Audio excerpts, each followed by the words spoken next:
She said yes. Congrats, Reynab. Zainab Harake is now engaged to Bobby Ray Parks Jr. Hello guys, narito na nga ang hot trending topics for today's video na kung saan engaged na nga guys ang vlogger na si Zainab Harake sa PBA player na si Bobby Ray Parks Jr. Ito nga ang katuparan ng pangarap ni Zainab na magkaroon ng buong pamilya. Ngayong linggo ng gabi, July 7, 2024, ibinahagi ni Zainab ang romantic proposal ni Bobby. Makikita nga sa IG account na post niya Zainab na naganap ito sa isang event place na mala fairy tale ang setup dahil napuno ito ng bulaklak at fairy lights. May life-size letter din na nakasaad ang "Will you marry me?" Parehong naiiyak sina Zainab at Bobby nang formal na hingin ng huli ang kamay ng sikat na vlogger. Yes, ang simpleng caption sa post ni Zainab.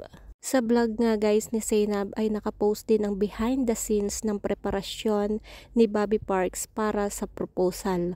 Humingi ng basbas si Bobby hindi lang sa mga magulang ni Zainab kundi pati sa mga kapatid nga nito. At hindi nga naman nabigo itong si Parks dahil payag naman ang pamilya ni Zainab sa ginawa niyang ito. Sa loob ng halos 2 taong pagiging magkasintahan ni Zainab at Bobby, nakita raw ng mga kapamilya ni Zainab kung gaano kamahal ni Bobby si Zainab. Siniguro naman ni Bobby na hindi lang si Zainab ang mamahalin niya kundi pati ang mga anak nito. Anak ni Zainab si Bia sa ex-partner na si Skastasli. May adopted son din si Zainab na si Lucas. Ayon nga kay Zainab sa interview, mukhang nahanap na niya ang lalaking makakasama niya habang buhay.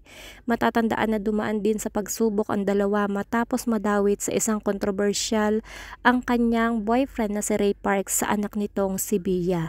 Matapos bigyan ng kahulugan ng mga netizen ang ginagawang pagyakap at paghalik ni Ray Parks sa kanyang anak na tila hindi nagustuhan ng mga netizen. Pinagsabihan si Zainab Harake ng mga netizen na dapat umiwas ang anak nito dahil mahirap na lalo sa pagbabae nga daw itong si Bia. Kaya naman sa ginawang interview ng Tony Talks kay Ray Parks at Zainab Harake, dito na pag-usapan nila ang tungkol sa ginawang hakbang tungkol dito. Aminado ang dalawa na maging ang kanilang relasyon ay naapektuhan dahil sa pagsunod nga nila sa mga sinasabi ng mga tao. Sa kabilang banda, maraming mga netizen ngayon ang masaya sa naging pangyayari sa buhay ni Zainab Harake dahil sa wakas ay mayroon na itong lalaking makakasama habang buhay. Narinig nga ng lahat ang madamdamin at makahulugang salita na sinabi ng isang babae sa isang lalaki nag-aalok ng kasal, and Zainab finally said yes. I can still precisely remember kung paano siya binash ng mga tao na puro masasakit na salita. Mostly below the belt na at pangusga ang binigay sa kanya, but still never siya naglabas ng hateful response. Instead, pinatunayan niya lang na mali nga sila. But look at him now, he silently, genuinely, and humbly proved na mali nga sila. Tunay nga na you must not judge someone you don't truly know personally. At ang pinaka-best part, siya ang ginagawang instrumento ni Lord para makakilala sa kanila ni Zainab. God gave her a man. Grabe guys, no? Sobrang deserve nga ni Zainab Harake. Lahat pansin nyo, ilang beses siya nasaktan bago niya nahanap yung para sa kanya. This is a God's way of showing everyone that there will be right man for us. Anyway guys, congrats to both of you. Pangarap namin mga babae na may isang lalaking tanggap kami at mamahalin ng buong buo. Grabe, tears of joy and happiness to both of you. Grabe, iyak ko nung pinapanood ko ito. Mapapanood nyo nga guys yung buong video sa YouTube channel ni Miss Zainab Harake.